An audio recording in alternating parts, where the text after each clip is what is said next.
નમસ્કાર, એશિયાના સૌથી જૂના અખબાર મુંબઈ સમાચારના ડિજિટલ પ્લેટફોર્મ પર આપનું સ્વાગત છે. મિત્રો, આજે એક વિડીયો સોશિયલ મીડિયા પર વાયરલ થયો અને ત્યાર પછી દેશભરમાં અને દુનિયાભરમાં તે જોવાયો. વાયરલ થતા જ તેના પર ચર્ચાઓ શરૂ થઈ.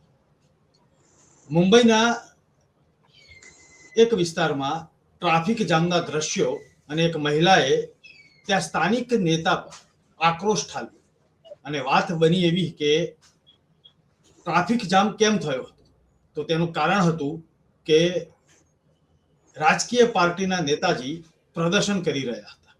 પ્રદર્શન કોની વિરુદ્ધ કરી રહ્યા હતા? વિપક્ષ વિરુદ્ધ. પ્રદર્શન તો પ્રદર્શન છે, પરંતુ આ રીતે રસ્તા પર રોડ બ્લોક કરીને જનતાના કલાકો સમયનો વેડફાટ કરવો તે કેટલું યોગ્ય છે? ચર્ચા થઈ રહી છે ત્યારે મુંબઈ સમાચારમાં મારી સાથે વરિષ્ઠ પત્રકાર અને આકાશવાણીના પૂર્વ ઉદ્ઘોષક ભરતભાઈ રાજગોર મારી સાથે ઉપસ્થિત છે અમદાવાદથી. તેમનું હું સ્વાગત કરું છું. પલ્લવીબેન આચાર્ય અમદાવાદથી મારી સાથે ઉપસ્થિત છે. સામાજિક આગેવાન છે અને રાજકીય વિશ્લેષક તરીકે તેઓ અલગ અલગ ડિબેટ્સમાં પણ જોવા મળતા હોય છે. તેમનું પણ હું સ્વાગત કરું છું. સર, અત્યારે હાલ જે ચર્ચા થઈ રહી છે અને આપણે પણ આના પર ચર્ચા કરવા જઈ રહ્યા છે કે રાજકીય પાર્ટી અને તેના નેતાઓ આ રીતે રોડ પર પ્રદર્શન કરે, તેના કાર્યકર્તાઓ રોડ બ્લોક કરી લે, ક્યારેક રેલી નીકળે, જનતાના કલાકોનો સમયનો વેડફાટ થાય, ક્યારેક સ્કૂલે જતા બાળકો હોય, પરીક્ષા માટે જતા વિદ્યાર્થીઓ હોય કે એમ્બ્યુલન્સ હોય, અટવાઈ જાય એ ભીડમાં. છતાં પણ આ વીવીઆઈપી કલ્ચર અને નેતાજીના પેટમાં પાણી નથી હલતું. પરંતુ આજે મુંબઈની એક મહિલાએ અરીસો બતાવી દીધો. બિલકુલ સાચી વાત છે જીગરભાઈ. આમાં તો હું હોઉં, તમે હો કે પલ્લવીબેન પણ એ વાત સાથે કદાચ સહમત થશે કે તમે નેતા તરીકે એટલે ચૂંટાવ છો તો એનો અર્થ એ નથી કે તમે રાજા તો છો નહીં. અને રાજા પણ એવું નહોતા કરતા. રાજા પણ એટલે જયારે રાજાશાહી વખતની જો વાત કરીએ, આપણે કદાચ 19મી સદીમાં જઈએ તો પણ આ સ્થિતિ નહોતી. એટલે તમે લોકોના સેંકડો કલાકો બગાડીને તમારા એક દેખાવો કરવા માટે થઈને, દાખલા તરીકે અત્યારે મારે અમદાવાદનો એક આવો જ દાખલો ટાંકવો હતો, કારણ કે એમાં બોલાચાલી થઈ કે કોઈ સોશિયલ મીડિયામાં ના આવ્યું જુદી વાત છે. અડધો રસ્તો મુખ્ય રોકીને એ લોકોએ ત્યાં પોતાનો મંડપ બાંધી દીધો અને ત્યારે કહેવું પડ્યું કે આ તમે મંડપ તમે બાંધો, તમે કોની પરમિશન થી? તો કે અમારે પરમિશન કોને લેવાની? તો કેમ એ વખતે પોલીસ એને પૂછવા નથી જતી કે તમે આ મંડપ કોને પૂછીને બાંધ્યો છે? એટલે જ્યારે તમે જાહેર કામો તમારો પ્રચાર કરો છો, પ્રચાર કરવા માટે અત્યારે જ તમે આવો છો. અમે તો અમારી સોસાયટીના દરવાજે બોર્ડ માર્યું હતું કે તમારે કોઈ અંદર ઢોલ વગાડતા આવવું નહીં, નાના બાળકોને, ગરીબ ગરડાઓને આ તકલીફ થાય છે. તમે તમારા બેન્ડ ને ઢોલ લઈને આવો છો. અત્યારે અમે તમને 5 વર્ષે જોઈએ છીએ. એટલે 5 વર્ષ હોય કે 5 દિવસ હોય, પણ કોઈ પણ ને જ્યારે તમે પોલીસે નિયમો કરેલા છે કે તમે રસ્તો રોકી શકતા નથી, તમે કોઈ દેખાવો વગર મંજૂરી લઈ કરી શકતા નથી, તમે કોઈ બેન્ડ વગાડી શકતા નથી, ખાસ કરીને ડીજે. આજે જ છે, આજે લાખો લોકોના મૃત્યુ માત્ર ઘોંઘાટના પ્રદૂષણને કારણે થાય છે. તો આવી સ્થિતિમાં તમે આ બધા દેખાવો તમે કરો તમારી ચૂંટણી વખતે તમારા પ્રચાર માટે, ત્યારે બધી છૂટ અને સામાન્ય પ્રજાને કોઈ નહીં, એવું નહીં. એ કોઈને પણ છૂટ ના હોવી જોઈએ. એટલે કોર્ટે આમાં ખરેખર તો કાયદો કરવો જોઈએ. મને એવું લાગે છે કે આમાં કોર્ટે હવે ઇન્ટરવ્યુ કરવું જ પડશે. કોર્ટની દરમિયાનગીરી વિના આ લોકો કદાચ કોઈ નહીં માને. જી પલ્લવીબેન, અમદાવાદના રસ્તાઓ પર આવા દ્રશ્યો આપણે જોયેલા છે. જે મુંબઈનો વિડીયો વાયરલ થયો તે એક નિમિત્ત બની. બાકી નાના નાના નગરોમાં, શહેરોમાં પણ આપણે સૌ જોઈએ છીએ, સૌ તેને ફેસ કરી રહ્યા છીએ. ટ્રાફિક જામના દ્રશ્યો, કલાકો સુધી ટ્રાફિક રોકી દેવામાં આવે જ્યારે વીવીઆઈપી વ્યક્તિ ત્યાંથી નીકળતા હોય, અથવા તો રસ્તો બ્લોક કરવામાં આવે. આ પ્રકારના વિરોધ પ્રદર્શનમાં પણ રસ્તો બ્લોક કરીને કલાકો જ્યારે વેડફાતા હોય ત્યારે આ મહિલાએ અવાજ ઉપાડ્યો તે અલગ વાત છે. પરંતુ આ પ્રદર્શન કરવું અથવા તો રેલી કરવી, કોઈ જગ્યાએ વિરોધ પ્રદર્શન ખાસ કરીને રાજકીય પાર્ટીઓના હોય કે કાર્યકર્તાઓના હોય, કોઈ કઈક એવી જગ્યા તો નક્કી કરવી પડશે ને કે આ જગ્યાએ જઈને તમે કરો, રસ્તા પર નહીં. જી ચોક્કસ જીગરભાઈ, મને એક તો પહેલી વાત એ કહો કે આ વીવીઆઈપી કલ્ચર શું કામ? મને અત્યારે સૌથી બેસ્ટ જો ઓપ્શન દેખાયું હોય તો તમે નેપાળનું અત્યારે સાંભળતા હશો. નેપાળમાં જે અત્યારે ઇલેક્ટ થયા છે, અરે ઇવન સિમ્પલ જે પેલી ખુરશી કહેવાય ને, પ્લાસ્ટિકની ખુરશી, એની ઉપર બેસીને લોકો જોડે વાત કરતા હતા. બિલકુલ વીવીઆઈપી કલ્ચર, વીઆઈપી કલ્ચર એને ખતમ કરી નાખ્યું. તમે જોજો 5 વર્ષમાં નેપાળની આખી શકલ બદલી નાખશે. This is the right politics. એને કહેવાય ને કે પોલિટિક્સ જે તમારે કરવું છે, પ્રદર્શન કરવું છે, કે જે પણ કંઈ કરો છો, ઓપોઝ કરો છો, તો એટલીસ્ટ તમારી કોઈક એવી જગ્યા તમે સિલેક્ટ કરો કે ત્યાં તમે જેને કરો. અત્યારે બિઝી મુંબઈ જેટલું આટલું જેને કહેવાય કે બિઝનેસ હબ, એમાં લોકોને શ્વાસ લેવાની ફુરસદ ના હોય ને, એમાં તમે આટલી પછી ગરમી ચાલી રહી છે, એમાં તમે રસ્તો બ્લોક કરો. તમે સિમ્પલ એક વસ્તુ વિચારો કે સિગ્નલ બંધ હોય છે ને આપણે ખાલી 1.37 સેકન્ડ ઉભા રહીએ છીએ તો એ મગજ ખરાબ થઈ જાય છે. એમાં આટલા જે બિઝી પેલા એરિયામાં આખો રસ્તો બ્લોક કરી દે, લોકો ઉભા રહી જાય. અને શું કામ? તો કે ભાઈ અમે વિરોધ કરીએ છીએ. તમે વિરોધ કરી, અને ઘણા બધી જગ્યા છે જ્યાં તમે ઓપોઝ કરી શકો છો. એના માટે જરૂરી નહીં કે તમે લોકોને ખોટી કરો, લોકોના ટાઈમિંગ ખોટી કરો. અરે છોકરાઓ સ્કૂલે જતા હશે, કોઈ હોસ્પિટલ જતું હશે, કોઈ ઓફિસે પહોંચવાની ઉતાવળમાં હશે, અને એમાં આવા બધા જે પ્રદર્શન થાય છે, જે રેલીઓ નીકળે છે, જે ટ્રાફિક જામ થાય છે, જીગરભાઈ અમદાવાદમાં બી એ વસ્તુનો એક્સપિરિયન્સ કરેલો છે સરે, અને હું પણ કરી રહી છું, કે જે ટ્રાફિક જામ થાય છે, આ બધાથી એટલો બધો કંટાળો આવે છે કે જેને કહેવાય ને. અને બીજું રીઝન આ છે કે લોકોની પેશન્સ જે પહેલા હતી એટલી હવે પેશન્સ નથી. લોકોને ખબર છે કે સાચું શું ખોટું છે, એમાં તમે વિરોધ કદાચ ના કરો ને તો પણ લોકો સમજે છે, કારણ કે એજ્યુકેટેડ પ્રજા છે. આજે કઈ ઇન્દિરા ગાંધી, રાજીવ ગાંધી સુધીનો જમાનો અલગ હતો.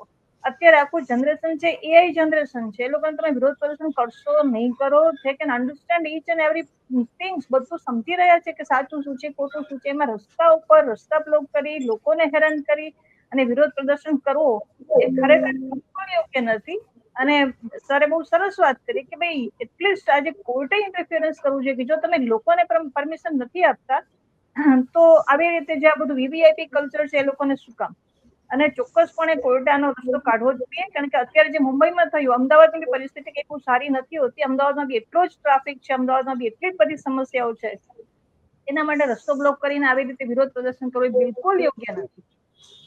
જી ભરતભાઈ, રસ્તો બ્લોક કરવો અને કલાકો બગાડવા, કિંમતી સમય બગાડવો તે તો યોગ્ય નથી, પરંતુ આખી જે સમસ્યા જે છે, ટ્રાફિક જામ હોય, આ રીતના વિરોધ પ્રદર્શન હોય, અથવા તો અલગ અલગ સમસ્યાઓ જે રાજકીય પાર્ટીઓ આપે, જે ઢોલ વગાડવાની વાત કરી કે ઢોલ વગાડીને સોસાયટીમાં અમે એલાઉ નથી કર્યું, બોર્ડ જ મારી દીધું છે, પરંતુ સવાલ એ થાય છે કે આ રીતના આયોજનો પર કંટ્રોલ કોઈકનો તો હશે ને, કે બધા નિયમો ઘોડીને પી ગયા છે? જીગરભાઈ, કોઈનો અત્યારે કંટ્રોલ નથી, કોઈનોય નથી. અને એ કંભાગ્ય આપણે સ્વીકારવું પડે. મારે છેક લઈ જવા પડશે ઇતિહાસમાં પલ્લવીને, કે તમે તો કદાચ એ વર્ષે ઘણા નાના હો, કારણ કે હું સ્કૂલમાં હતો અને મારા ગુરુજી, મારા સાહેબ જે 9 વખત ધારાસભ્ય બન્યા હતા, નામ આપવાની જરૂર નથી, પણ એમના પહેલા પ્રચારમાં 69માં 69માં જયારે અમે પ્રચારમાં ગયા, માત્ર એક પેમ્પલેટ છાપેલા અને ઘરે ઘરે જઈને પેમ્પલેટ સાયકલ ઉપર લઈને આપવા જવાનું પછી, એમાં કોઈ મોટરસાયકલ નહીં, કોઈ રેલી નહીં, અને સાયકલ ઉપર આપીને બધાને કહેવાનું કે અમારા સાહેબ ઉભા રહ્યા છે અને તમે એમના કામથી વાકેફ છો, તમને જો યોગ્ય લાગે તો અમને મત આપજો, યોગ્ય લાગે તો, તમને યોગ્ય લાગે તો મત આપજો. અને એ 9 વખત ધારાસભ્ય બન્યા, 1 વખત મંત્રી પણ બન્યા ગુજરાત સરકારમાં, અને એ પણ પ્રોહિબિશન મિનિસ્ટર. જ્યારે મુખ્યમંત્રી એમને એમ કહ્યું કે તમારે મારા પત્ની માટે પ્રચાર કરવા જવાનું છે, હું મારે અત્યારે નેતાઓને આ ખાસ કહેવું છે એટલા માટે કે આ બધું કશું કરવાની જરૂર નથી. જો તમે ખરેખર કામ કરતા હો તો તમારે દેખાડો કરવાની કે કહેવાની જરૂર જ નથી કે હું ઊભો છું ને મને મત આપજો. બહુ બધો જાણ કરવી પડે કે હું ઊભો છું. અને ત્યારે મુખ્યમંત્રી એમ કહ્યું તમે મારા પત્ની સંસદમાં ઉભા છે તો તમે એમના પ્રચાર માટે જાઓ. એમને ચોખ્ખું કહી દીધું કે તમારા પત્નીએ એ વિસ્તારમાં શું કર્યું, જે વિસ્તારમાં એ ઉભા રહ્યા છે, જામનગરમાં ઉભા હતા, અને એમના પત્ની અહીંયા અમદાવાદમાં પ્રોફેસર હતા. તો એ વખતે એમણે કહ્યું કે તો તમે મંત્રી તરીકે ન રહી શકો. તેમણે કહ્યું મારે ક્યાં રહેવું છે, તમે તો મને મંત્રી બનાવ્યો હતો, મેં તો તમને કહ્યું નતું કે મને મંત્રી બનાવો. એમણે ત્યાં ને ત્યાં રાજીનામું આપી દીધું. એ જયારે ગુજરી ગયા ત્યારે એમના થેલામાંથી 4 જોડી કપડા મળ્યા હતા. અને 5મી વખતના ધારાસભ્ય પદને ફોર્મ વખતે પણ મારે અત્યારે કહેવું પડે આ ફોર્મ ભરે એની વાત છે. હું બપોરે 3 વાગે એમના ઘરે ગયો. મેં કહ્યું સાહેબ તમારું ફોર્મ નથી ભરવાનું, આજ છેલ્લો દિવસ છે. એમણે કહ્યું કે મારી પાસે ડિપોઝિટના પૈસા નથી. મારો ભાઈ નાનો ગામડેથી આવે અને એ મને પૈસા આપે પછી હું ડિપોઝિટ ના, ત્યારે ગમે ત્યાં ફોર્મ ભરી શકાતું હતું. એ ગાંધીનગરમાં ફોર્મ ભરવાના હતા. એટલે પોતાના મત વિસ્તાર માટે પણ ફોર્મ ત્યાં ગાંધીનગર ભરવાના હતા. આ સ્થિતિ આપણા કોઈ પણ નેતાઓને અત્યારે છે જ નહીં. તમે માત્ર દેખાડા પૂરતું બધું કરો છો અને બીજે દિવસે ક્યાંય દેખાતા નથી ચૂંટાયા પછી. આજે આપણે અત્યારે આટલા બધા અમદાવાદના કે ગુજરાતના તો ઘણા બધા કોર્પોરેટરોની પણ મિલકતોમાં 5-5 ગણો 100 ગણો વધારો થઈ ગયો એક જ વખત ચૂંટાયા પછી. આ શાને કારણે થાય છે? તો એ જયારે કરો છો ત્યારે મને તો એમ થાય કે તમને કોર્પોરેટર તરીકે શું મળી જાય છે? તમે 5-5 લાખ રૂપિયા ખર્ચીને એ પ્રચાર કરો છો. જો ખરેખર ન મળવાનો, તમારે સેવા જ કરવી હોય તો તમે કહો કે હું સેવા કરીશ, મારે કોઈ પ્રચાર કરવો નથી. પણ એવી કોઈની તાકાત નથી. એટલે આ જે કરવાનું છે મારે ઘણા બધા, એટલે આ ઉંમરે તો એવા બધા દાખલા જોયેલા છે. જયસુખભાઈ હાથી સુરેન્દ્રનગરમાંથી ઉભા રહેતા હતા, ત્યારે એ અપક્ષ તરીકે ઉભા રહ્યા અને નહેરુજીએ એમ કહ્યું કે તમે અપક્ષ તરીકે કેમ ઉભા રહો છો? કે હું કોઈ પક્ષમાં રહેતો જ નથી. કે કઈ તો તમે પક્ષ તરીકે કઈ કરી જ ન શકો. એમણે કહ્યું કઈ વાંધો નહીં, તમે મારી સામે આવી જાઓ, જો તમારી ડિપોઝિટ ન જાય તો હું રાજકારણ છોડી દઈશ. અને એમણે રાજકારણ શબ્દ નહોતો કર્યો, એમણે સમાજ સેવા કહ્યો હતો, તો હું સમાજ સેવા છોડી દઈશ. આ જયસુખભાઈ હાથી સંસદ સભ્ય હતા અને નહેરુજીને આ ચેલેન્જ આપી હતી જ્યારે નહેરુ વડાપ્રધાન હતા ત્યારે. એટલે આ સ્થિતિ કોઈ નેતા અત્યારે કરી શકે એમ નથી. મારા વિસ્તારનો કોર્પોરેટરનો મને ચહેરો યાદ નથી કોણ કોર્પોરેટર છે. તો ત્યાં સુધી તો હું મત ખાતર માત્ર પક્ષને નામે આપીએ છીએ અને બહુ તો મોદી સાહેબ કે એમ મત કોઈને પણ મત આપો એ મત મોદીને જાય છે. તો હવે મોદી સાહેબ તો કેટલો સમય બધું ચલાવવાના છે? બીજા કોઈક તો જોઈશે ને. જી પલ્લવીબેન, આ એક ઘૂંટાતો સવાલ છે કે જ્યારે સત્તા પક્ષમાં બેઠેલા નેતાજી વિરોધ પક્ષનો વિરોધ કરે અને તે પણ વુમન્સ બિલ જે નાપાસ થયું લોકસભામાં તેને લઈને. હવે તમે સત્તા પક્ષે બેઠેલા છો અને પાછા વિરોધ પક્ષનો વિરોધ કરો છો, તો જનતા બધું સમજે છે, પરંતુ આ રીતના દ્રશ્યો જ્યારે આવે ત્યારે જનતા આક્રોશ પણ ઠાલવે છે. જી ચોક્કસ. આજે વિમેન્સ બિલ જે છે એ ખરેખર એટલી બધી ચર્ચા જગાવેલી. તમે મને એક વસ્તુ સમજાવો જીગરભાઈ, કે આજે જે વિમેન્સ બિલ જે બીજેપીએ કહ્યું કે ભાઈ કોંગ્રેસે નાપસંદ કર્યું હતો તો એ લોકો રિજેક્ટ કર્યું, એના માટે મોદીજીની સ્પીચ પણ આવી હતી, ટીવીમાં ન્યૂઝ ચેનલ પર આવ્યા, અડધી કલાક પોણી કલાક બોલ્યા બી ખરા કે કોંગ્રેસ આમ કર્યું, કોંગ્રેસ આમ કર્યું. ડોન્ટ યુ થિંક કે આ એક પ્રકારનું નેગેટિવ માર્કેટિંગ કોંગ્રેસનું થઈ રહ્યું છે અત્યારે?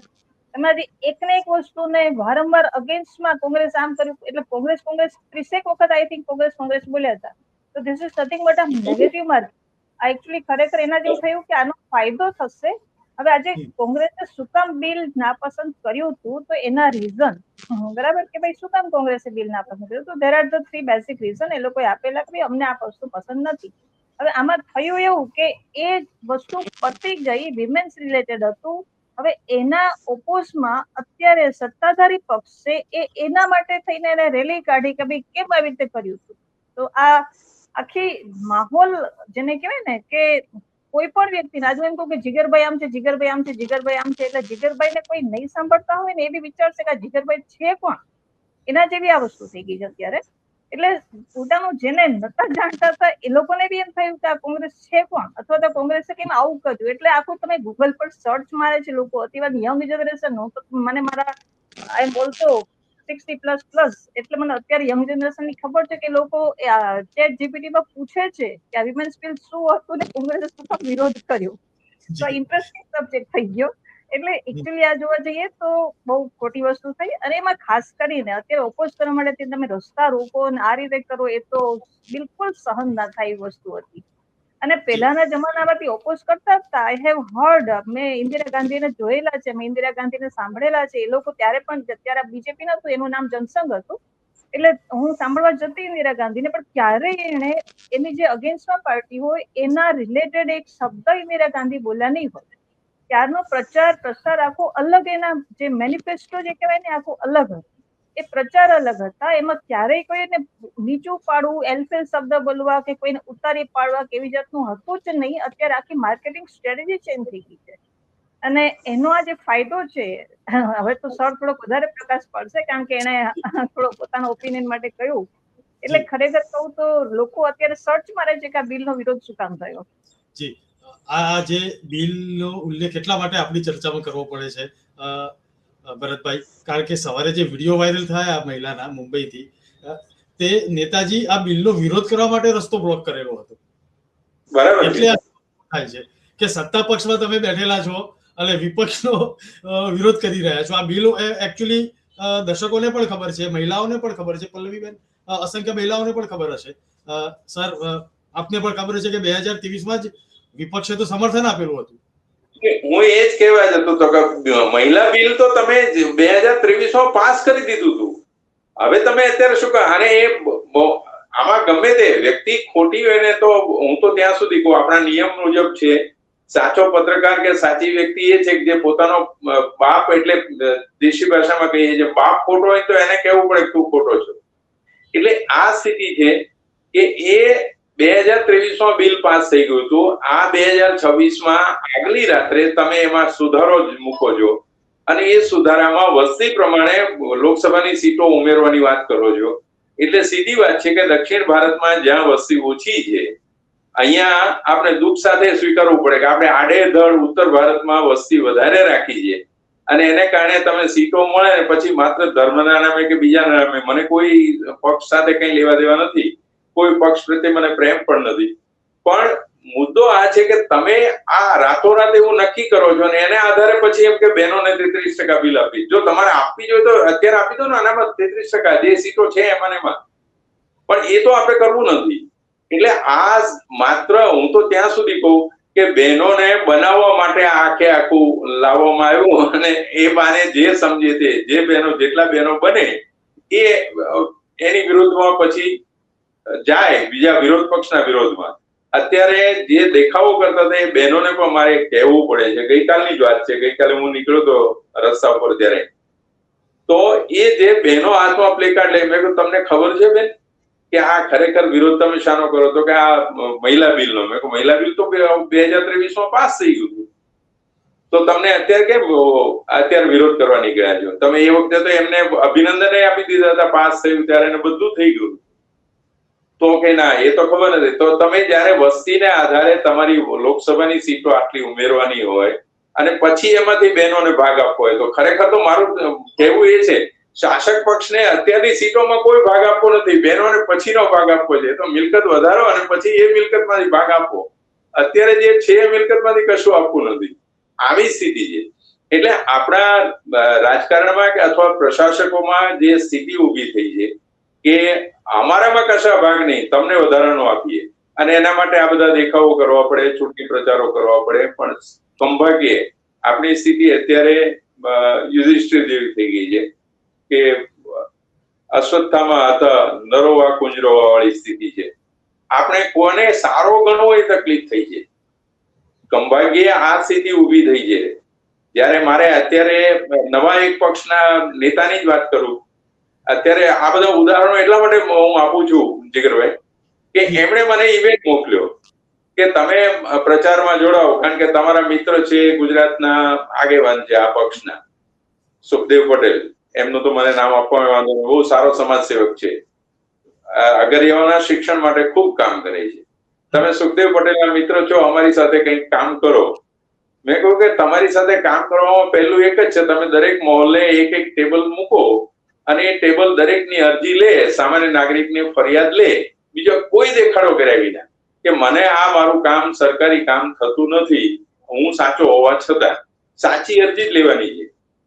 તો તરત જ એમણે કહ્યું કે ના, એવું બધું તો અત્યારે કઈ રીતે કરી શકે? તો તમને માત્ર તમારા પ્રચાર માટે જ અમારે કામ કરવાનું છે. એટલે આ સ્થિતિ દરેક પક્ષની. આમાં આપણે કોને સારો ગણવો એ જે હું શરૂઆતમાં આપણે કહ્યું ને એને કારણે છે પલ્લવીબેન. આમાં એટલે ઘણી વખત તો જે નાના ગામમાં જઈને કહીએ છીએ, હજુ મહિના પહેલા હું એક નાના ગામમાં બેઠો ત્યારે એમણે કહ્યું કે આના કરતા રાજાશાહી સારી હતી, કારણ કે રાજાશાહીમાં કામ તો વ્યવસ્થિત મળતું હતું વઢવાણના દરબારનું મારે એટલા માટે ઉદાહરણ આપવું પડે રાજાને કે જયારે દુષ્કાળ પડ્યો ને ત્યારે માણસે પોતાની થાળીમાં ગોળ નહોતો લીધો 7 વર્ષ સુધી. એને એમ કહ્યું હતું કે મારી પ્રજા જો ભૂખી રહેતી હોય તો હું ગળું કઈ રીતે ખાઈ શકું, બીજી મીઠાઈ તો જવા દો, ગોળ નહોતો લીધો. અને એને કારણે એના રાજમાં તાળા નહોતા વાગતા, તાળું વેચવાની જ મનાઈ હતી. આ સ્થિતિ આપણો અત્યારે કોઈ રાજકારણી ઉભી કરી શકે એમ નથી, કારણ કે દરેક રાજકારણીને અત્યારે એ જ છે, તમે નાના કોર્પોરેટર થી લઈને ઉભા થાય તો એ આટલો લાખો રૂપિયાનો ખર્ચ કરીને ચૂંટાશે, પછી એ ભ્રષ્ટાચાર જ કરવા માટે બેઠા હોય એવી સ્થિતિ છે. હમણાં એક ડિબેટમાં મારે બીજેપીના જ મિત્ર સાથે વાત થઈ, એ પ્રવક્તા હતા.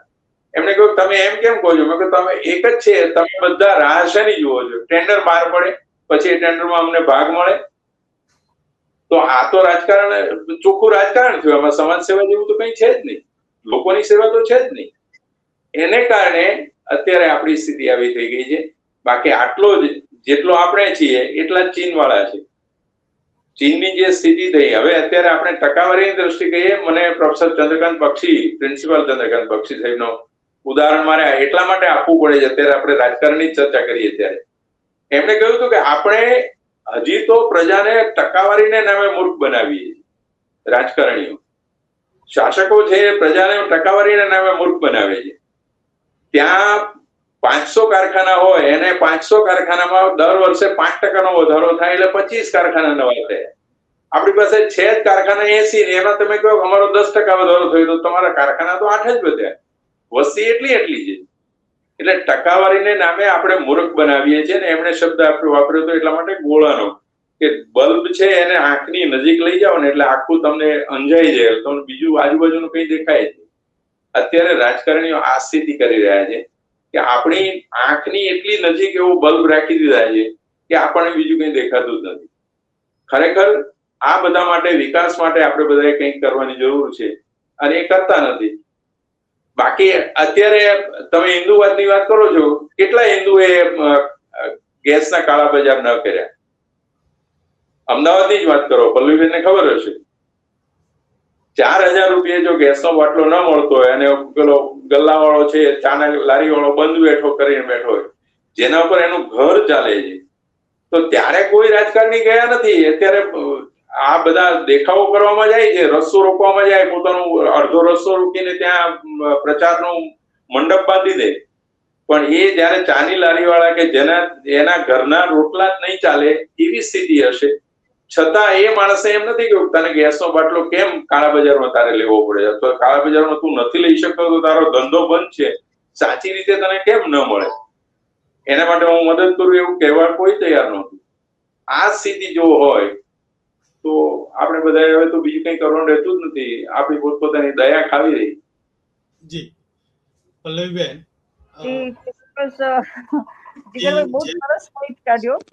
જી જે રીતે રસ્તા પર પ્રદર્શન કરવું, રસ્તો બ્લોક કરવો, ગાડીઓના કાફલા સાથે કલાકો સુધી જનતા ભલે 4 રસ્તા પર ઊભી રહે પરંતુ પહેલા તેમની ગાડીઓ જાય, પ્રચાર વખતે પણ ગાડીઓ પહેલા જાય, ઢોલ નગારા વાગે, અવાજનું ધ્વનિ પ્રદૂષણ ફેલાય, કોઈ જ કંટ્રોલ નથી. પણ અમે નેતા છીએ, સાથે સાથે વાતો બધી જ કરવી છે કે અમે આ કામ કર્યું, તે કામ કર્યું, પરંતુ વિકાસ ક્યાં ઢીલો પડ્યો છે, વિકાસ ક્યાં પોચો પડ્યો છે તે જનતા સમજે છે. પરંતુ જનતા જ્યારે આકરા પાણીએ થાય છે ત્યારે નેતાજીને પરસેવો છૂટી જતો હોય છે. આવા કોઈ દાખલા અમદાવાદમાં જોવા મળી રહ્યા છે? જી ચોક્કસ. અહીંયા અમદાવાદમાં અત્યારે 26 એપ્રિલે ઇલેક્શન છે, તો ઘણી બધી સોસાયટીઓમાં બીજેપીને અગેન્સ્ટમાં મીન્સ કે એન્ટ્રી નથી થવા દીધી, ઘણી સોસાયટીમાં કોંગ્રેસને એન્ટર નથી થવા દીધા.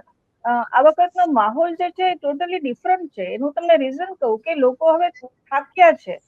આજે હું મારી પોતાની વાત કરું, લગભગ ઓલમોસ્ટ મહિના ઉપર થયું હું ઇન્ડક્શન પર રસોઈ કરું છું. મારી પાસે કારણ કે પેલી ગેસની પાઇપલાઇનમાં 3 મહિનાનું વેઇટિંગ છે, સિલિન્ડર મળ્યું નથી, તો હું ઇન્ડક્શન પર રસોઈ કરું છું. આવા તો કેટલા લેડીઝ હશે કે જે બેર કરે છે પણ કંઈ કરી નથી શકતા. એટલે એક વસ્તુ વિચારો કે લોકો બધું સમજે છે. આજે માર્કેટિંગ, બીજેપીનો એક પ્લસ પોઈન્ટ શું છે કે એનું માર્કેટિંગ સ્ટ્રેટેજી એની જબરદસ્ત છે. આજે ફિલિપ્સ કોટલરની જે બુક છે ને, એ બુકને આખા એ લોકો ઘોડીને પી ગયા છે. સોલિડ માર્કેટિંગ સ્ટ્રેટેજી, એટલે લોકોને પિક્ચર બધું બહુ જ સારું દેખાય છે બહારનું, ગ્રાઉન્ડ રિયાલિટી આખી અલગ છે. અને આપણી તકલીફ શું છે કે જે અપક્ષ હોવો જોઈએ, જે વિપક્ષ, જે સોલિડ વિપક્ષ હોવો જોઈએ, એ સોલિડ વિપક્ષમાં કોઈ એવો ફેસ નથી દેખાતો કે you can put a trust on him or her. બાકી મને યાદ છે એક જમાનામાં રાહુલ ગાંધી છે એ યુથ આઇકોન કહેવાતા હતા. હવે આજે યુથ આઇકોન હતા, આટલી બધી એની પબ્લિસિટી હતી, તો વોટ્સ ધ બેસિક રીઝન કે અત્યારે એને આટલી બધી રીતે આપણે એના મીમ્સ બને કે એની ઉપર હશે, એનું રીઝન છે કે માર્કેટિંગ સ્ટ્રેટેજી. એટલે અત્યારે જે આ ટેકનોલોજી જે ચાલી છે, આ ટેકનોલોજીનો ભરપેટ યુઝ કોંગ્રેસે નથી કર્યો. ધેટ ઇઝ ધ બેઝિક એનું રીઝન કે કોંગ્રેસને વિપક્ષ તરીકે પણ આપણે એને સોલિડ જોઈ નથી શકતા. બાકી કોઈ પણ જયારે સત્તાધારી પક્ષ હોય ત્યારે હંમેશા એના અગેન્સ્ટમાં કોઈક એવો સોલિડ પક્ષ હોવો જ જોઈએ કે જે સત્તાધારી પક્ષને પ્રશ્ન પૂછી શકે, એનો ઓપોઝ કરી શકે. એવું અત્યારે લોકોને હજી વિશ્વાસ બેસતો નથી કોંગ્રેસ પર. એટલે આ બધા જે રીઝન છે એમાં આ લોકો પોતાની મોનોપોલી જેવું એટલે ક્રિએટ થઈ ગયું છે એટમોસ્ફિયર કે ભાઈ અમે જે કરીએ એ બરાબર છે, અમે જે કહીએ એ સાચું છે. ગ્રાઉન્ડ રિયાલિટી અલગ છે અને દેશની રિયાલિટી આખી અલગ છે. જી ભરતભાઈ, આખી આ જ્યારે ચર્ચા આપણે ટ્રાફિક જામ, જનતાના કલાકોનો કિંમતી સમય વેડફાટ, રાજનેતાઓને કોઈ ફેર પડતો નથી, ત્યારે કોઈક તો પોલિસી હશે અથવા તો બનાવવી પડશે. બે વચ્ચેનો ભેદ તો તેની વ્યાખ્યા તો કરવી પડશે ને કે તમારો ટ્રાફિક જામ થાય છે, ચલો આ ઇમ્પ્લિમેન્ટ કરીએ. 4 રસ્તા પર સિગ્નલ પર જ્યારે ટ્રાફિક જામ થાય છે ત્યારે એક માત્ર ત્યાં 4 ટ્રાફિક મેન જે હોય છે પોલીસ અધિકારી, તે મેનેજ કરવામાં પણ ક્યારેક તો તેમની ક્ષમતા ગુમાવી દેતા હોય છે. તેટલો ટ્રાફિક જામ થતો હોય છે. તેમાં વળી આ પ્રકારની રેલી, આ પ્રકારના આયોજનો અને ધૂમ ધડાકા સાથે ફટાકડા ફોડીને અવાજનું પ્રદૂષણ તો કરતા જ રહેવાનું અને ટ્રાફિક જામ કરવાનું. તો કોઈક નિયમો પાળવા તો પડશે ને. કોણ પડાવશે આ નિયમો? બિલકુલ જીગરભાઈ, તમે આજનો જે મુંબઈનો વિડીયો મેં લગભગ 10 વખત એટલા માટે જોયો તમે કયા પછી, જો કે મારા ધ્યાનમાં એટલો જલ્દી નહોતો આવ્યો. હું સોશિયલ મીડિયાનો એટલો બધો માણસ જ નથી, પણ પછી જોયું ત્યારે મને ખબર પડી. પોલીસ ઓફિસર એને એમ કે છે કે હું તમને સમજાવું છું, એ નેતાને એમ કે છે કે હું આ બેનને સમજાવું છું. મારી દીકરીને ધન્યવાદ આપવા પડે એ રીતે કે એને રોક્યું. જો કે અલબત્ત એને થોડું કડક થઈને વધારે બહુ ખરાબ રીતે તો શબ્દ ના કહેવાય, પણ એનો ગુસ્સો એને વ્યક્ત કર્યો એટલો બધો નેતાજી સામે, પ્રધાનની સામે જ. એ મંત્રીની સામે જે કડક થઈને કહ્યું, ત્યારે પોલીસ વાળાને પણ એટલું કડક થઈને એને કહેવાની જરૂર હતી, પોલીસ ઓફિસરને, કે તમે આવી રીતે મને ન સમજાવો. ખરેખર જે નિયમ હોય એ નિયમનો અમલ કરો. નિયમો બધા જ છે, પોલીસ ડિપાર્ટમેન્ટ પાસે પણ છે, કોર્ટ પાસે પણ છે અને સરકારના પોતાના નિયમો પણ છે. સવાલ છે આ નિયમોનો અમલ કરવાનો, અને એ અમલ આપણે કરતા નથી, એને કારણે આ સ્થિતિ ઊભી થાય. એટલે મને એવું લાગે છે કે હવે તો સુઓ મોટો કરીને કોર્ટે પોતે કહેવું પડશે કે કોઈ જાહેરાત થાય કે ન થાય, આ નિયમો તમારે પાળવા જ પડશે.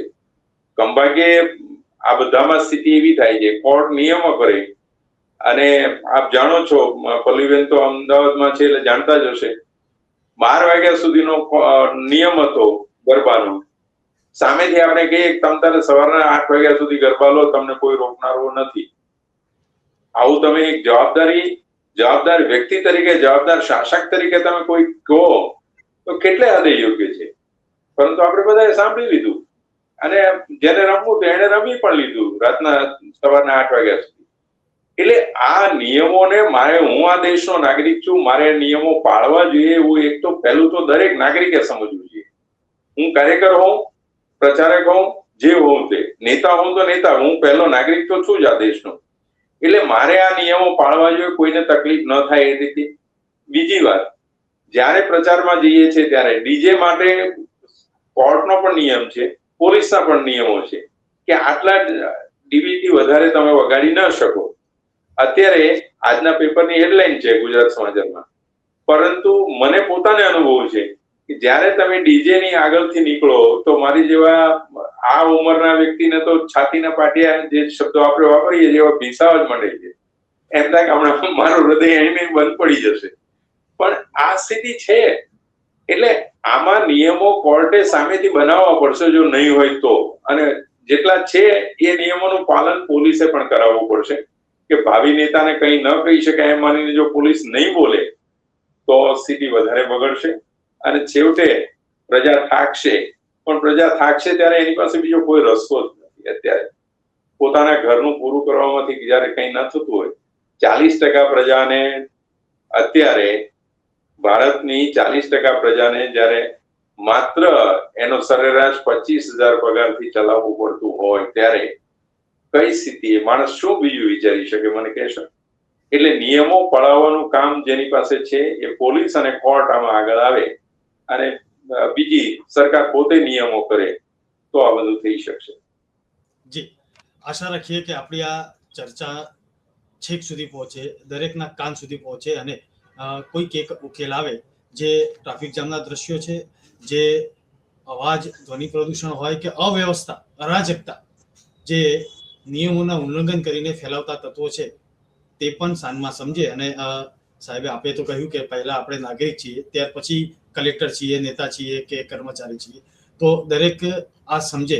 મુંબઈ સમાચારની આ ડિબેટમાં પલ્લવીબેન આપ અને ભરતભાઈ આપ મારી સાથે જોડાયા તે બદલ હું આપનો આભાર માનું છું. ખૂબ